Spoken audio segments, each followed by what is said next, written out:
Alright, so I got a guy here on Facebook trying to tell me that my chassis sucks and that my work sucks, and I replied back to him that I had a guy over here looking at to do the body work who is a former NASCAR crew chief / owner, and the guy told me that it looked great. He was really impressed with it.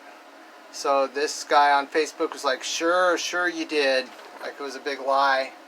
So I wanted to show that footage of the guy coming over to look, and I also wanted to show the ad that I picked that off of, former USAC crew chief, NASCAR owner,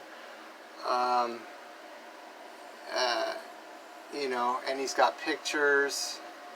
I don't really think a guy like this would be putting up that kind of ad if it wasn't true. So just to let those people know that I'm not a liar, and you can shove it up your ass.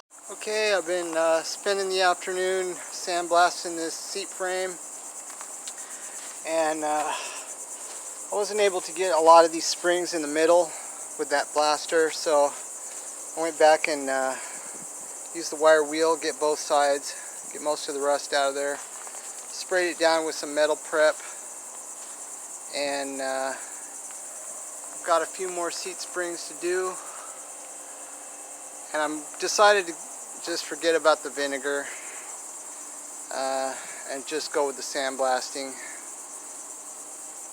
Vinegar is just as expensive and just as much trouble as this, so I'm just going to do this.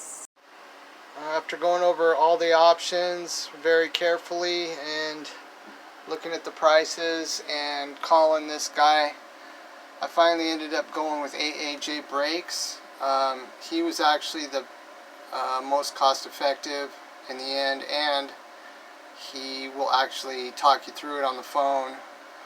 So he had some good tips for me too about how to set up the master cylinder, and he's dealt with a lot of 58 Plymouth owners. He knows John Fowley and some other guys, so he's a really nice older guy, and I liked dealing with independent people like that.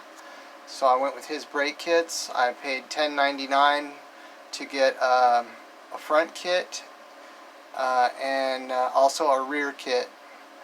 So I still have to buy the rotors, which aren't that much money, and the calipers, but it shouldn't come out to more than about $1,400 when I'm all said and done. I got an email back that the parts won't be shipped out till Tuesday, or I don't know if I'll get them Tuesday or ship them on Tuesday, but I'm awaiting that, and as soon as that goes, we'll get the wheels on there, and I can get that body back down on the frame. We can start working on getting it over to the body man. Alright, got my little axle breather vent in the mail. This also holds the brake line on there. It's about 20 bucks. I ended up ordering it from Mancini Racing. Alright, I've been on the hunt for a set of motor mounts for this car. The ones for the V8 are actually pretty hard to find. This is the only set that I could find. There were none on eBay. And as far as the price goes, that's pretty much what the price is, $300.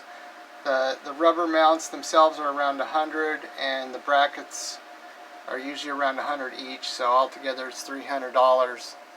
So I went ahead and paid for that, and be expecting to get those in the mail.